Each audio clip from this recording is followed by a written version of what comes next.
अस्सलाम वालेकुम स्टूडेंट्स। आज का हमारा लेक्चर है Euler Lagrange equation, one independent variable and the many dependent variables. और क्लास आज हम जो आयलन-लैग्रांज इक्वेशन ड्राइव कर रहे हैं, ये जनरलाइजेशन है जो आपने प्रीवियस लेक्चर में आयलन-लैग्रांज इक्वेशन ड्राइव की थी। प्रीवियस लेक्चर अगर आप देखें, प्रीवियस लेक्चर में ये था कि आपके पास इंडिपेंडेंट वेरिएबल भी एक ही था और डिपेंडेंट वेरिएबल भी आपके पास एक था। और वो केस क्या था?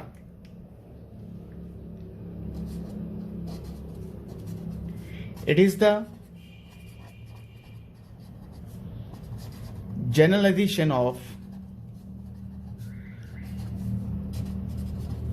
the case when functional I is equal to x1 to x2 f of x y y prime and y prime is the derivative of y with respect to x। और कंडीशन जो थी वो ये थी y of x1 is equal to y1 and y of x2 is equal to y2। y1 y2 are constants। तो इस case में आयलन-लैग्रांज equation क्या थी? Then Euler Lagrange equation partial f over partial y minus d over dx partial f over partial y prime is equal to 0। फिर student हमने इसमें to cases discuss किए थे और पहला केस था if f is independent of y, जिसमें ये कैंसल आउट हो जाता था, और दूसरा केस था when f is independent of x। तो स्टूडेंट अब हम सेकंड आयलन-लैग्रांज इक्वेशंस की डेरिवेशन पे आते हैं। तो ये तो हो गया प्रीवियस, आपके पास थोड़ा सा आपको आइडिया डेवलप हो गया, क्योंकि अगर आपको इसके बारे में जिस तरीके से आपने ये आयलन-लैग्रांज इक्वेशन ड्राइव की है, अगर आपके माइंड में है कि आपने क्या क्या टेक्निक्स यूज़ की हैं, तो आप उन्हीं टेक्निक्स को यूज़ करते हुए आप सेकंड आयलन-लैग्रांज इक्वेशन को भी ड्राइव कर सकते हैं, जिसमें डिपेंडेंट वेरिएबल्स एक से ज्यादा हैं। स्टार्ट करते हैं यहां पर। Consider the functional. आप फंक्शनल में क्या ले रहा हूं? I equal to x1 integral from x1 to x2 f of x। Student यहाँ पे आपके पास एक डिपेंडेंट वेरिएबल हो गया, ये आपके पास y2 हो गया, और यहाँ पे आपके पास क्या हो गया? yn हो गया। ये आपके पास n डिपेंडेंट वेरिएबल से हो गए। और यहाँ पर आपके पास हो गया y1 prime, this is the y2 prime and this is the yn prime, और ये उनके क्या हो गए? डेरिवेटिव। आप स्टूडेंट वो लिखने का जो ऊपर पुराने आयलन-लैग्रांज इक्वेशन को लिखने का मकसद ही यही है ताकि आप मैच कर सकें कि क्या डिफरेंस आ रही है। यहाँ पे y और y प्राइम था, जबकि यहाँ पे y1 y2 yn है, और साथ में उन्हीं के फर्स्ट डेरिवेटिव्स हैं। और दूसरी कंडीशन भी यहाँ पर है, क्योंकि अब कंडीशन आपको सिर्फ y पर चाहिए थी, y x1 पर क्या है, y x2 पर क्या है, मगर अब आपको कंडीशन चाहिए कि y1 x पर क्या है, y2 x1 पर क्या है, yn x1 पर क्या है। तो आपको सारी कंडीशंस का पता होना चाहिए, और यही y1 y2 और yn x2 पर क्या है। तो कठिन कंडीशन लिखने के लिए मैं ज़्यादा बेहतर ये समझूंगा, इसको ऐसे लिख दें कि y k at x1 is equal to some constant ले लें, यहाँ पे आप ले लें अल्फा ले लें, दिस इज अ कांस्टेंट, और यहाँ पर आप ले लें y और x2 is equal to beta, this is also another constant. और k की वेरिएशन आपको लिखना चाहिए कि क्योंकि k आपने यूज़ की है तो आपको बताना चाहिए कि k क्या है, कहाँ से लेके कहाँ तक वेरी कर रहा है। Where k equal to 1 2 3 up to so on n।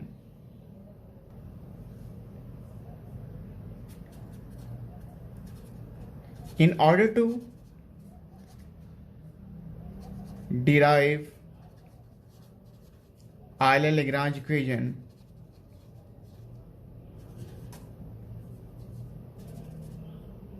we have to find the curves, क्योंकि आप पहले आपने सिर्फ y को फाइंड करना होता था, अब आपने y1 को भी फाइंड करना है कि y1 कैसा फंक्शन है, y2 कैसा फंक्शन है और yn कैसा फंक्शन है. तो we have to find the curves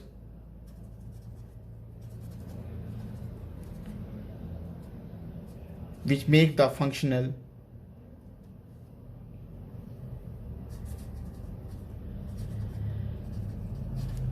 extremal. यानी कि आपने वो कर्व्स फाइंड करनी है जो आपके फंक्शनल को एक्सट्रीमाइज करती है. Student, now consider the family of curves passing through the same and points. पहले हमने जो फैमिली ऑफ कर्व्स ली थी उसमें वो फैमिली ऑफ कर्व्स थी y of x alpha is equal to y of x plus alpha delta y of x, क्योंकि वहाँ पे डिपेंडेंट वेरिएबल एक था और आपने सिर्फ curve y of x find करनी थी. अब आपने यहाँ पे y1 भी कैलकुलेट करना है, y2 भी कैलकुलेट करना है, yn भी कैलकुलेट करना है. तो यहाँ पे जो फैमिली ऑफ कर्व्स होंगी वो आपके पास क्या होंगी, y k of x alpha is equal to y k of x plus alpha delta y k of x. और यहाँ पे जो k वेरी कर रहा है that is k is 1 2 3 up to so on n. तो इसका मतलब है कि जो फंक्शनल है that will become the function of alpha, और आप उसको लिख सकते हैं 5 of alpha is equal to x1 to x2 integral from x1 to x2 f of, यहाँ पे आपके पास आएगा x, और y1 ऑफ x नहीं लिखेंगे, अब यहाँ पे आएगा y1 ऑफ x अल्फा, और यहाँ पे आपके पास आएगा y2 ऑफ x अल्फा, और जो आपका अगला फंक्शन है वो आपके पास होगा yn ऑफ x अल्फा. और फिर इसका डेरिवेटिव आपके पास आएगा y1 prime of x alpha, उसके बाद होगा y2 prime of x alpha up to so on yn prime of x alpha, और हम इंटीग्रेट इसको करेंगे विद रिस्पेक्ट टू x. अब स्टूडेंट चूंकि फंक्शन ऑफ अल्फा है और एक्सट्रीम जहाँ पे फंक्शनल एक्सट्रीमाइज होता है वहाँ पे 5 प्राइम अल्फा जो होगा आपके पास क्या होगा, 0 होगा. हम इसको डिफरेंशिएट करते हैं विद रिस्पेक्ट टू अल्फा. तो ये तो आपके पास होगा 5 प्राइम ऑफ आपके पास क्या होगा, अल्फा आ जाएगा, और ये आपके पास होगा पार्शल ओवर पार्शल अल्फा, क्योंकि ये 5 तो अल्फा का फंक्शन है, सब कुछ अल्फा पे डिपेंड करेगा. और ये तो आपने इसको तो ये तो एक ही वेरिएबल में है 5 अल्फा, इसको आपने अल्फा के रिस्पेक्ट डेरिवेटिव लिया तो यहाँ पे 5 प्राइम अल्फा आ गया. आप स्टूडेंट राइट साइड पे आप चूंकि f में x भी है और y1 भी है और y1 फर्दर x और अल्फा में है, तो लिहाजा आपने जो डेरिवेटिव लेना है वो टोटल नहीं लेना बल्कि पार्शियल लेना है. और यहाँ पे आपके पास क्या होगा, x1 to x2 f of x, again वही कुछ लिख रहा हूँ, y1 of x alpha, y2 of x alpha, yn of x alpha, derivative में नीचे लिख देता हूँ y1 prime of x alpha, y2 prime of x alpha up to so on yn prime of x alpha, और ये integrate होगा with respect to x. जी, अब 5 प्राइम अल्फा आपके पास क्या होगा, चूंकि इंटीग्रेशन x के रिस्पेक्ट है और डेरिवेटिव अल्फा के रिस्पेक्ट है तो आप इस ऑपरेटर को इंटेग्रेंट के अंदर ले जा सकते हैं और अप्लाई करेंगे. और यहाँ पे मैं डायरेक्ट पार्शियल और पार्शियल अल्फा को अप्लाई कर रहा हूँ f के ऊपर, तो यहाँ पे चेन रूल लगेगा. तो पहले आपके पास क्या होगा, पार्शियल f ओवर पहले इंटेग्रल होगा x1 टू x2, f का डेरिवेटिव आपके पास क्या होगा, x के रिस्पेक्ट होगा, partial f over partial x. और चूंकि x से x ही का फंक्शन है, x फर्दर किसी और का फंक्शन नहीं है, तो यहाँ पे आपको पार्शियल x और पार्शियल अल्फा लिखने की ज़रूरत नहीं है, बल्कि यहाँ पे आप dx ओवर d अल्फा लिखते हैं और एडिशन का साइन होगा, फिर होगा partial f over partial y1, और यहाँ पे आपके पास होगा partial y1 over partial alpha. Again students, partial f over partial y2, और यहाँ पे होगा partial y2 over partial alpha. Then आपके पास होगा partial f over partial y n, और यहां पे होगा partial y n over partial alpha. आप डेरिवेटिव पे आ जाएं, partial f over partial y one prime और partial y one prime over क्या होगा partial alpha. Again student partial f over partial y two prime and partial y two prime over क्या होगा partial alpha. Partial f over partial y one y n prime partial y n prime over क्या होगा partial alpha, और integrate होगा dx के respect. खैर इसको मैं नाम देता हूँ 1 को, क्योंकि मैंने 1 को अपडेट करना है। आप स्टूडेंट ऐसा करते हैं कि अपडेट करने से पहले, चूँकि टर्म बहुत ज़्यादा है और इसको हैंडल करना आपको लग रहा होगा कि आपको डिफ़िकल्ट लग रहा है, तो हम ऐसा करते हैं कि थोड़ा सा सिंपल करके इसको समेशन फॉर्म में लिख देते हैं। ये आपके पास क्या आएगा, phi prime of alpha is equal to integral from x1 to x2। Student ये dx ओवर डी अल्फा जो होगा ये जीरो हो जाएगा, क्योंकि x तो x का फंक्शन है, तो अल्फा के रिस्पेक्ट जब डेरिवेटिव लेंगे तो ये कैंसल हो जाएगा, तो पहली टर्म जो होगी वो तो वैनिश कर जाएगी। इसके बाद अगर आप स्टूडेंट ये देखें कि आप इस पूरे को आप समेशन फॉर्म में लिख सकते हैं, यानी कि सेकंड टर्म से पहली रो में सेकंड टर्म से लेके लास्ट टर्म तक, और आप इसको कैसे लिख सकते हैं, sigma summation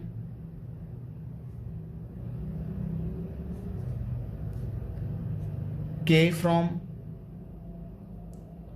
1 to n partial f over partial yk and partial yk over partial alpha. और लास्ट रो जो सेकंड रो है उसमें फर्स्ट टर्म से लेके लास्ट टर्म को भी आप समेशन फॉर्म में लिख सकते हैं। तो समेशन एक दफ़ा ही हम यूज़ कर लेते हैं, तो यहाँ पे हम ब्रैकेट डाल देते हैं ताकि समेशन हमें 2 टाइम्स ना लिखनी पड़े। तो ये होगा partial f over partial y k prime, और ये होगा partial y k prime over partial alpha, और इंटीग्रेट ये होगा विद रिस्पेक्ट टू एक्स। तो आपने देखा स्टूडेंट के फर्स्ट जो इक्वेशन थी उसको हैंडल करना मुश्किल लग रहा था, अब आपने इसको ऐसा लग रहा है कि इसे 2 ही टर्म्स आपको नज़र आ रही हैं और आपको यहाँ पे हैंडल करना आपके लिए आसान होगा। और स्टूडेंट हम ऐसा करते हैं कि आप यहाँ पे पार्शल वाई की और पार्शल अल्फ़ा की वैल्यू सब्स्टिट्यूट करते हैं और पार्शल वाई के प्राइम और पार्शल अल्फ़ा की। अगर आप इसको समेशन फॉर्म में ना लिखें तो फिर आपका वर्क बढ़ जाएगा। वो कैसे, आपको partial y one over partial alpha की वैल्यू भी पुट करनी पड़ेगी, partial y two partial alpha भी, और पार्शल वाई एन और पार्शल अल्फ़ा भी, सिमिलरली इनके डेरिवेटिव्स की भी। तो आप ये देखें कि आपने फैमिली ऑफ कर्व क्या ली है, आपने फैमिली ऑफ कर्व ली है वाई के of x alpha is equal to yk of x plus alpha delta yk of x। तो अगर आप इसका अल्फा के रिस्पेक्ट स्टूडेंट डेरिवेटिव लेंगे तो partial yk over partial alpha, तो मैं एक्स अल्फा नहीं लिख रहा मगर आपके माइंड में होना चाहिए ये क्या है। तो ये तो अल्फा का फंक्शन ही नहीं है, ये पहली टर्म राइट साइड पे, ये तो एक्स का फंक्शन है, तो अल्फा के रिस्पेक्ट स्टूडेंट इसका डेरिवेटिव 0 हो जाएगा। तो और डेल्टा वाई के में भी अल्फा नहीं है तो ये कांस्टेंट ट्रीट होगा, तो ऑपरेटर से पहले आएगा, और अल्फा के रिस्पेक्ट अल्फा का डेरिवेटिव अल्फा के रिस्पेक्ट 1 होगा, तो स्टूडेंट यहाँ पे डेल्टा वाई के ऑफ एक्स होगा। सिमिलरली अगर आप पार्शल वाई के प्राइम और पार्शल अल्फा निकालना चाह रहे हैं, या तो आप इधर ही डेरिवेटिव एक्स के रिस्पेक्ट ले लें, क्योंकि y प्राइम कब आता है, y1 प्राइम कब आता है, जब आप y का derivative with respect to x लिखते हैं। तो जब, या फिर आप ऐसा भी कर सकते हैं कि पहले एक्स के रिस्पेक्ट डेरिवेटिव ले लें तो तुम्हारी ये पूरी इक्वेशन प्राइम में आ जाएगी, और फिर अल्फा के रिस्पेक्ट लेंगे तो आपका रिजल्ट क्या आएगा, आपका रिजल्ट आएगा partial y k prime over partial alpha is equal to delta y k prime at x.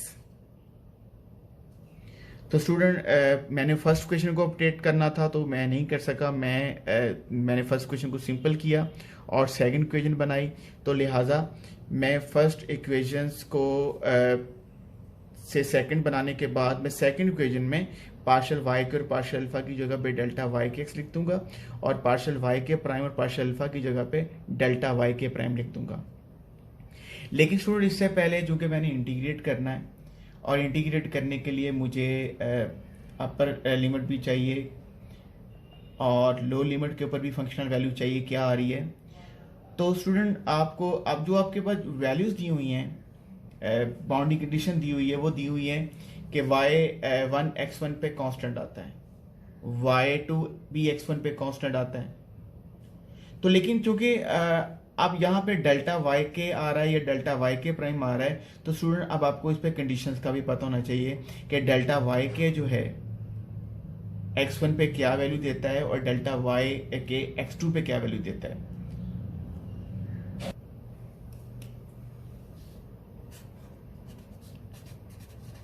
As a family of curves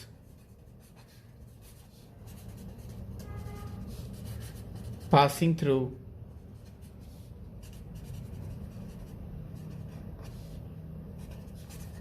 same endpoints, तो अगर ये सेम एंड पॉइंट पर से गुजर रहे हैं तो उसका मतलब ये है कि x1 पे ऊपर और x2 के ऊपर जो वेरिएशन होगी वो जीरो होगी। तो लिहाजा जो डेल्टा वाई के होगा वो x1 पे भी ज़ीरो है और डेल्टा वाई के आपके पास x2 पे ज़ीरो है। This is the variation at x1 and x2। तो अब हम दोबारा से फाइव प्राइम ऑफ अल्फ़ा लिखते हैं। फाइव प्राइम ऑफ अल्फ़ा हमारे पास क्या था, this is integral from x1 to x2 और समेशन हमारे पास था k1 टू n, और शुरू में हमने लिखा था partial f over partial y k, और यहाँ पे था पार्शल y के और पार्शल अल्फ़ा, और पार्शल y के ओवर पार्शल अल्फ़ा जो था हमने क्या निकाला था, डेल्टा y के, और सेकंड जो टर्म थी partial f over partial y k prime, और ये हमारे पास थी delta y k prime eight x। तो स्टूडेंट अब हम क्या करेंगे, बेसिकली तो ये n टर्म्स हैं क्योंकि समेशन 1 से लेके n जा रहा है, तो समेशन को तो हम बाहर लिखेंगे, हम क्या करेंगे इंटीग्रेशंस करेंगे बाय पार्ट्स। तो पहले तो हम पहले टर्म को मैं सेपरेट कर दूं, यहाँ पर इंटेग्रल होगा, पहले समेशन लिख देता हूँ, summation k from 1 to n integral from x1 to x2 partial f over partial y k delta y k, और उसके बाद है sigma k from 1 to n integral from x1 to x2 partial f over partial y k prime delta y k prime. तो first n terms को आपने इंटीग्रेट नहीं करना, आपने लास्ट एन टर्म को इंटीग्रेट करना है, और चूंकि समेशन फॉर्म में हमारे लिए आसान होगा कि बारी बारी हर टर्म को हमें इंटीग्रेट बाय पार्ट नहीं करना पड़ेगा। तो फर्स्ट एन टर्म्स को मैं लिख रहा हूँ, summation k from 1 to n x1 to x2 partial f over partial y k delta y k dx, और summation k from 1 to n integration by parts में स्टूडेंट हम करेंगे क्या, partial f over partial y k prime ऐसे ही आएगा, और delta y k prime को इंटीग्रेट करेंगे तो यहाँ पे डेल्टा y के आ जाएगा, और this is a low limit and this is a upper limit. उसके बाद नेगेटिव साइन है, इंटेग्रल होगा x1 to x2, delta y के आप इसकी डेल्टा वाई के प्राइम की इंटीग्रेशन आपके पास क्या होगी, डेल्टा वाई के जो भी हमने की है, और partial f over partial y k prime का डेरिवेटिव, तो this will become d over d x partial f over partial y k prime, और यहाँ पे आप ब्रैकेट को क्लोज करेंगे। अब स्टूडेंट आपने जो टर्म आपकी इंटीग्रेशन से आउट हो गई है, जिसको हमने इंटीग्रेट कर लिया है, आपने देखा कि आपने शुरू में जो कंडीशंस रीड की थी कि डेल्टा वाई के x1 पे भी 0 है, डेल्टा वाई को x2 पे भी 0 है, तो क्लास ये वाली टर्म आपकी वैनिश कर जाएगी, डेट विल बिकम 0। इसके बाद आप अगेन दोनों इंटेग्रल को आप ऐसा करें कि कंबाइन कर लें और समेशन भी एक बार लिखें। आपके पास क्या बनेगा, sigma summation from k from 1 to n x1 to x2 partial f over partial yk minus d over dx partial f over partial yk prime dx, sorry पहले डेल्टा yk जो होगा और dx phi prime of alpha. Secondly आप student जब आपने first oil Lagrange equation की थी तो आपने अजम्पशन की थी। आपकी अजम्पशन क्या थी? आपकी अजम्पशन ये थी कि that y has continuous first and second order partial derivatives, so f also have first and continuous first and second partial derivative with respect to its argument। तो ये कुछ चीज़ें हमने यहाँ पर पहले से ज्यूम की थी और यही चीज़ें हम यहाँ पे ज्यूम करेंगे।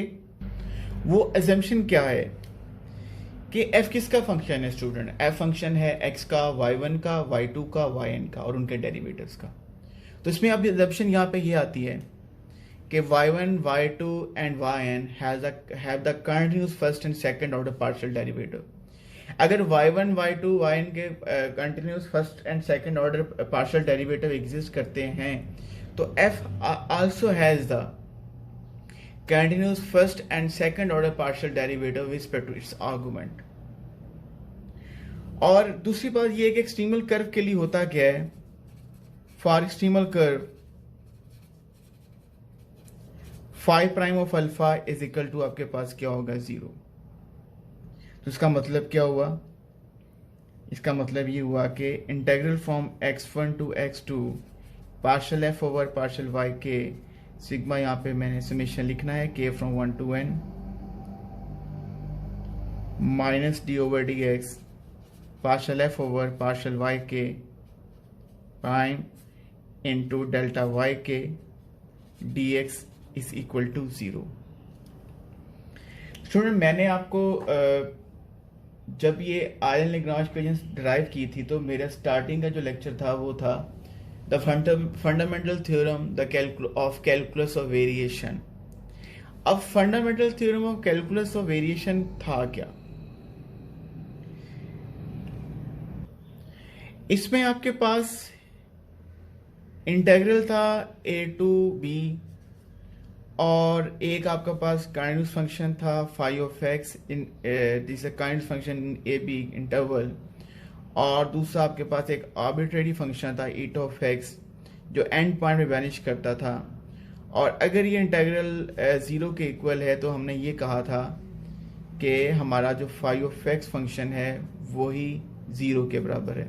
मैंने सिर्फ रिकॉल करने के लिए बड़ी इनकम्प्लीट सी स्टेटमेंट लिखी है। आप डेफिनेटली जब मैंने fundamental theorem of calculus variation की बात कही है तो आप डेफिनेटली उस थ्योरम की तरफ जाएंगे, आप पहले उसको रीड करेंगे कि वो थ्योरम क्या है। आप स्टूडेंट सेम बिहेवियर यहाँ पर आ गया है कि ये जिसको मैं अंडरलाइन मैंने अभी किया है इसको आप ले लें, ये मेरे पास फाई ऑफ एक्स है। अब मैं इसको फाई ऑफ एक्स क्यों कह रहा हूँ?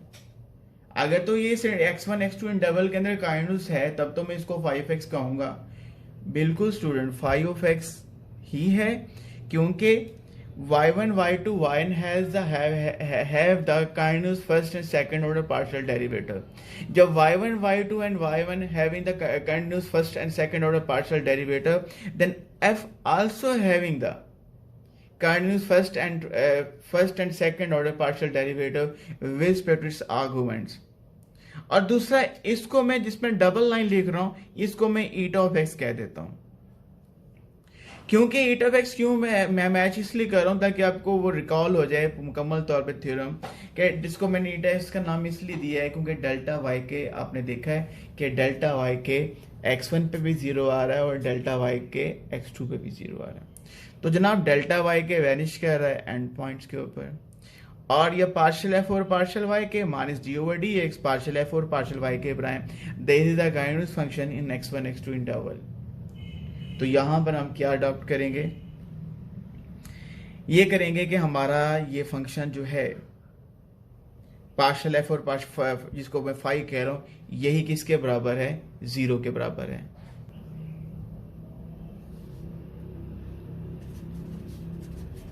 सो by fundamental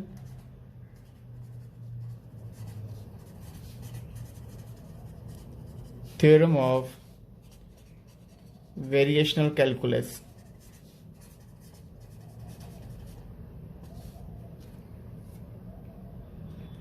partial f over partial y k minus d over dx partial f over partial y k prime is equal to 0। आपने देखा था कि इंटीग्रल पहले समेशन था, तो इसका मतलब ये है कि आपका जो k की वेरिएशन है वो आपके पास k up to from 1 to और आपके पास n। अब स्टूडेंट ये बेसिकली एक इक्वेशन नहीं है, ये बेसिकली n इक्वेशंस हैं, क्योंकि आपने वहाँ पे पार्शियल एफ और पार्शियल वाई के minus d over d x partial f और पार्शियल वाई के इज इक्वल टू 0 था। वहाँ पे सिर्फ आपने एक ही डिफरेंशियल इक्वेशन सॉल्व करनी होती थी। अब यहाँ पर आपने एक डिफरेंशियल इक्वेशन सॉल्व नहीं करनी, आपने यहाँ पर n डिफरेंशियल इक्वेशन सॉल्व करनी है, क्योंकि जे k1 होगा तो ये डिफरेंशियल इक्वेशन y1 में आ जाएगी। It mean you have to solve this equation with respect to y1, और अगर k2 होगा तो आपके पास ये पूरी इक्वेशन 2y2 और यहाँ पर भी 2 सेकेंड इक्वेशन बन जाएगी, और kn के लिए आपके पास थर्ड इक्वेशन बन जाएगी। मगर स्टूडेंट न्यूमेरिकली जब आपको काम करना पड़ेगा, एज एप्लीकेशन के तौर पर अडॉप्ट करना पड़ेगा, तो इतना बड़ा सवाल नहीं होगा कि उसमें n डिपेंडेंट वेरिएबल्स होंगे। ऐसा भी हो सकता है कि 2 डिपेंडेंट वेरिएबल्स हो जाएं, 3 हो जाएं, 4 हो जाएं।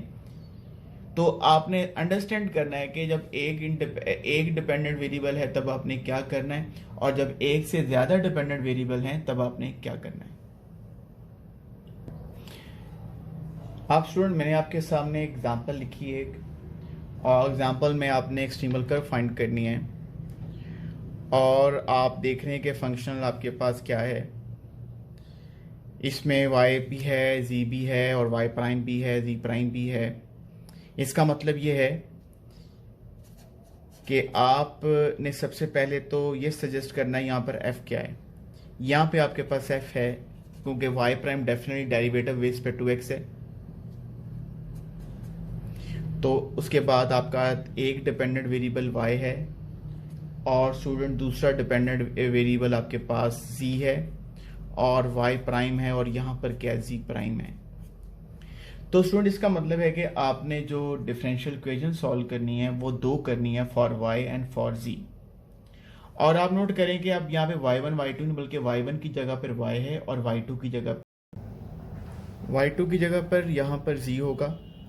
और जो 2 डिफरेंशियल इक्वेशन आपकी बनेंगी वो होंगी पार्शियल एफ और partial y minus d over d x partial f और partial y prime equal to 0, और दूसरी डिफरेंशियल इक्वेशन में y की जगह पर क्या आ रहा है, z आ रहा है। और हम अब इसको सॉल्व करते हैं और देखते हैं कि डिफरेंशियल इक्वेशन हमें कैसी मिलेंगी।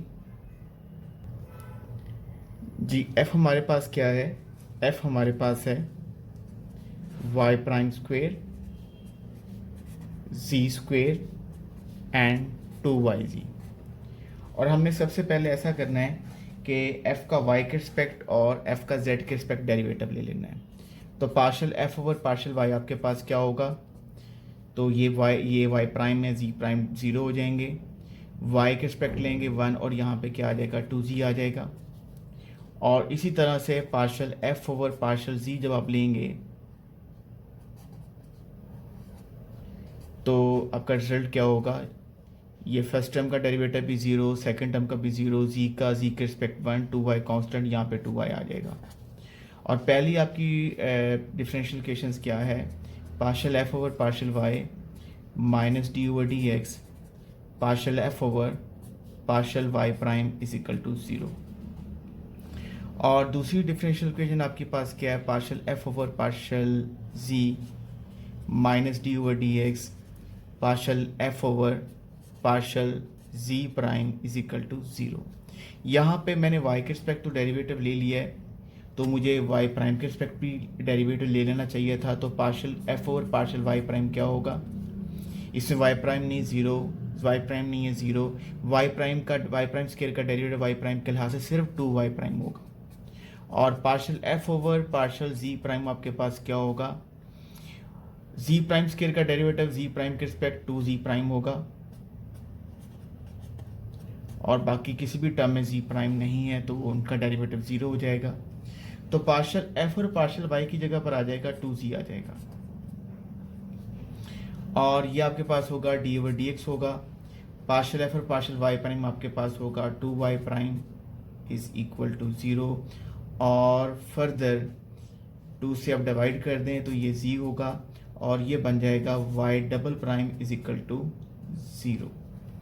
इस तरह पार्शल f और पार्शल z आपके पास होगा 2y, और फर्दर पार्शल f और पार्शल z प्राइम आपके पास 2z प्राइम है। तो फर्दर दोबारा अगर x के रिस्पेक्ट डेरिवेटिव आप लेंगे, पहले ये वैल्यू लिख देता हूँ D by D x, direct नहीं इसको करते, पार्शल f और पार्शल z प्राइम आपके पास क्या 2z प्राइम, और 2 से डिवाइड कर दें, ये बन जाएगा y minus z prime is equal to 0।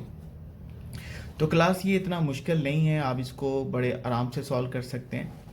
तो यहाँ से ऐसा करें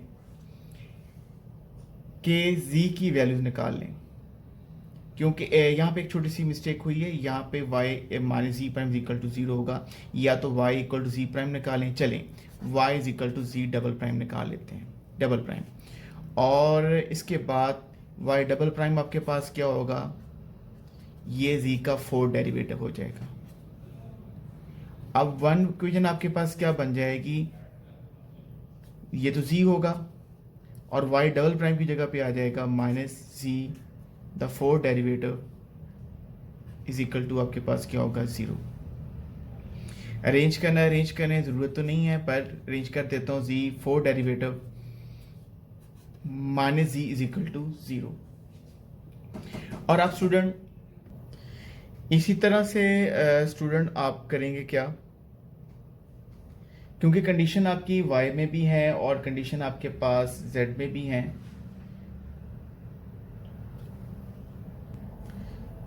तो फर्दर आप ये देखें कि यहाँ से z आपके पास क्या होगा, y डबल प्राइम हो जाएगा, और जब z प्राइम यहाँ पे लेंगे, फर्स्ट यहाँ से सेकंड क्या बन जाएगी, y माइनस z का जो डबल डेरिवेटिव होगा तो y का 4 डेरिवेटिव हो जाएगा, तो यहाँ पे आएगा y 4 derivative is equal to आपके पास क्या होगा 0, या आप इसको अभी ऐसे लिख लें y 4 derivative equal to minus y equal to 0। अब स्टूडेंट आपकी मर्जी है कि आप या तो इस डिफरेंशियल इक्वेशन को सॉल्व कर लें या इस डिफरेंशियल इक्वेशन को सॉल्व कर लें, क्योंकि इसकी जो एक्सिलरी इक्वेशन आपके पास होगी वो बनेगी m4 minus 1 is equal to 0, और जब फैक्टराइज करेंगे तो ये बनेगा m स्केयर प्लस 1, और साथ में आपके पास होगा m माइनस 1 और m प्लस 1, और m की वैल्यूज आपके पास आ जाएंगी, एक माइनस 1 होगी, एक 1 होगी, और थर्ड वन आपके पास यानी कि थर्ड एंड फोर्थ वैल्यू जो होगी वो आपके पास होगी प्लस माइनस आयोटा, और आपको z मिल जाएगा c1 e power 1x, c2 e power minus 1x plus c3 sin x plus c4 cos x। आप स्टूडेंट वाई, इसलिए मैंने आपको ये कहा था कि या तो आप इस डिफरेंशियल इक्वेशन को सॉल्व कर लें जो जी में है, या वाई वाले को सॉल्व कर लें। दोनों को सॉल्व करने की ज़रूरत नहीं है, क्योंकि स्टूडेंट अब 10 तो आपने वाई भी करना है, जी भी करना है, दोनों का फाइंड करनी है। मगर स्टूडेंट जब आप जी आप फाइंड कर लेते हैं, जी आपने फाइंड कर लिया, तो आपके लिए वाई कैलकुलेट करना यहीं से आसान ईजी है कि जी का जो डबल डेरिवेटिव है वो आपके पास क्या वाई है, क्योंकि वाई यहाँ से किसके बराबर है, जी डबल प्राइम के बराबर है। तो स्टूडेंट फर्दर आपने इसको खुद लेके चलना है। यहाँ पे आप जी का 2 दफ़ा डेरिवेटिव ले लें तो आपको वाई भी मिल जाएगा और जी भी मिल जाएगा। इसके बाद आप कंडीशन लगाएंगे, कंडीशन लगा के आपने क्या करना है, कांस्टेंट को आपने पर्टिकुलराइज करना है, और आपने जो सोल्यूशन निकालना है वो जनरल सोल्यूशन नहीं निकालना, बल्कि पर्टिकुलर सोल्यूशन निकालना है। तो थोड़ा सा मैंने आपको बता दिया है कि आपने स्टार्ट कैसे करना है, तो होपफुली आपको समझ आ चुकी होगी। बहुत शुक्रिया आपका।